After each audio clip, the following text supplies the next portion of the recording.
හරි පුතේ ඔයගොල්ලෝ හැම එක්කෙනාම වැඩ කරද්දි මතක තියාගන්න මේ රට අපි මේ ඉන්න ගොඩක් රටවල් වලට වඩා මේ රට ඉහළ අධ්‍යාපනයක් තියෙනවා.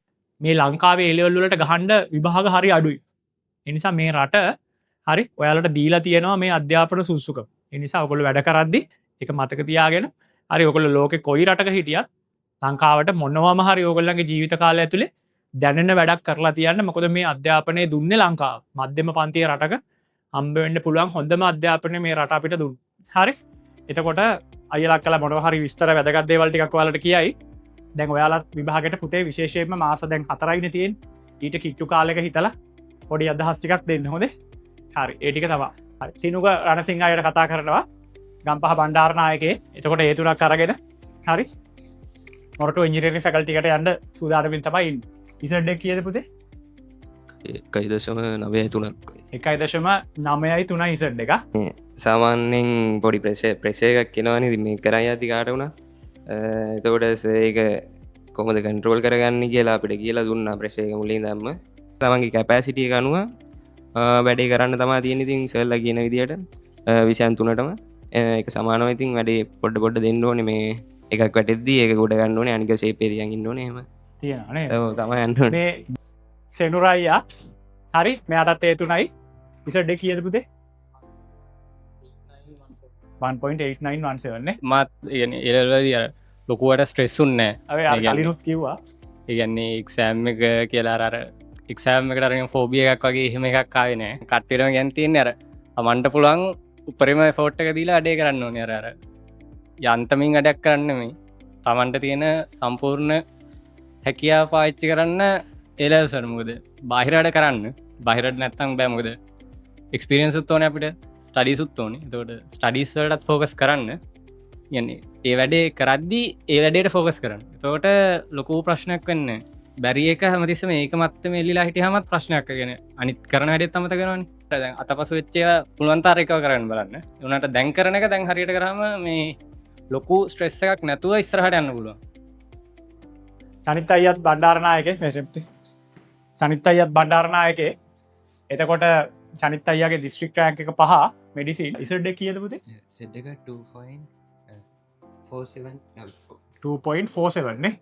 2.47 උදේවරුවම බයෝ ඊට පස්සේ උදේවරුව කිව්වහම 8 ඉඳන් ගෙදරින් ඉන්නවනම් 8 ඉඳන් 11 වෙනකම් බයෝ කරනවා ඊට පස්සේ ආය හවස්වරුවත් බයෝ තමයි හවස්වරුව 3ට පටන් ගත්තාම පහමාර 6 වෙනකම් බයෝ ඊට පස්සේ රෑ ටික රෑවරුවේ තමයි ෆිසික්ස් කරේ එක හවස්වරුවත් තියාගත්ත මුළු සතියෙම ෆිසික්ස් වලට අමාරු ප්‍රශ්න වෙනම ඩයරියක ලිව්වා ඊට පස්සේ පාස් පේපර් 3 සැරයක් කළා පාස් පේපර් 3 සැරයක් කළා ඒ කියන්නේ පළවෙනි පාර ලෙසන් එකක් ඉවර වුණාම ඒකේ තියෙන පාස් ටෙස්ට් වල පොතේ තියෙන ටික කළා ඊට පස්සේ එක සැරයක් පාස් පේපර් ටික කළා අපි කරනවන එකක් එයයි සනිත් දෙකක් කළා මාස 3ක් තියෙද්දී පටන් ගත්තා 98 ඉඳන් පාස් පේපර් ටික කරන්නේ එහෙම කරගෙන යද්දී ඒකේ වැරදෙන MCQ ටික වෙනම මාක් කරගත්තා ඒ මාක් කරගත්තේ ඒවා විභාගයට කලින් දවසේ කරලා ගියා දනිතුරන් මේත් බණ්ඩාරනායකේ එතකොට ෆිසික්ස් ඒක ගත්තා සගේ මග පෙන්වීම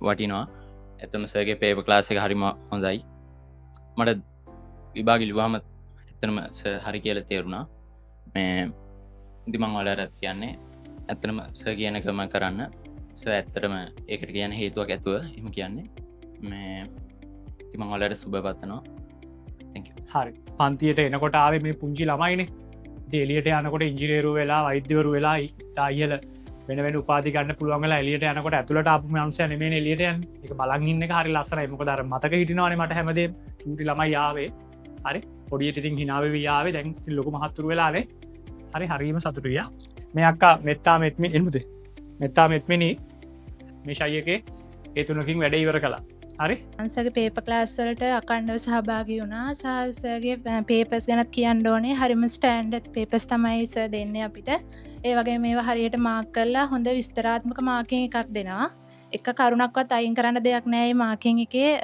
ඒක ඇතුළ තව අපිට ඒ ප්‍රශ්නට අදාළුත්තරේ විතරක් නෙමේ ඒ අවට තියෙන විෂයකාරණු ටිකත් අපිට ටක්ගාල ඔළුවට යන විදිහ මාකින් එකක් තමයි ස දුන්නේ ඒ කරපු පේපර්ස්වල ඩිස්කෂන්ස්ල වටිනාකම ඔයාලට තේරෙන්නේ විභාගට ගිහිල්ල පේපර එක ලියනකොට පේපර අතර ගත්හම තමයි තේරෙන්නේ මේ කොච්චර පහසුවක් දැනෙනවාද ඒ විදිහේ ස්ටෑන්ඩඩ් පේපස් කරලා ගිහාම කියනක. ඉතිං බයෝ අයට කියන්න ඕනේ බයෝ පාඩන් කරනකොට තමන්ට කම්ෆටබල් වෙලාක් තෝරගන්න. මොකද සමහර අය රෑ පාඩම් කරනවා, සමහර අය පාන්දර පාඩම් කරනවා. මට හරියන වෙලාව තව කෙනෙක්ට හරියන්න නැති වෙන්න පුළුවන්. ගොඩක්ම ෂෝට් නෝට්ස් බයෝවල දැන් ගොඩක් ඡේද මතක තියාගන්නට වැඩිය මාකින් ස්කීම් වල පොයින්ට් එකට ලකුණු දෙන්නේ සමහර වෙලාවට. එතකොට මේ පොයින්ට් එක කොහොමද හරියට මතක තියාගන්න පුළුවන් විදිහට ෂෝට් නෝට්ස් ගහලා ඒ විදිහට පාඩම් කරන්නේ ගොඩක් ලේසි. කාව්‍යත් අක්සරණි. හරි නංගි ඉන්නවා 2019 පන්තියේ. ඉතින් අක්කටත් ෆිසික්ස් වලට ඒ සහ ඒ තුනයි අක්ක දේවී එකේ කොළඹින්. හරි. ඉංජිනේරින් යන්නේ. ඉසඩ් එක කීයද පුතේ? 1.7. ආය මුලින්දන් MCQ ටිකයි පාස් පේපස් ටිකයි ආය කරා. ඉතින් පුතේ බොහොම සතුටුයි සහ බොහොම ස්තුතියි ආවට. හරි. බොහොම සතුටුයි හොඳේ. හරි පුතේ.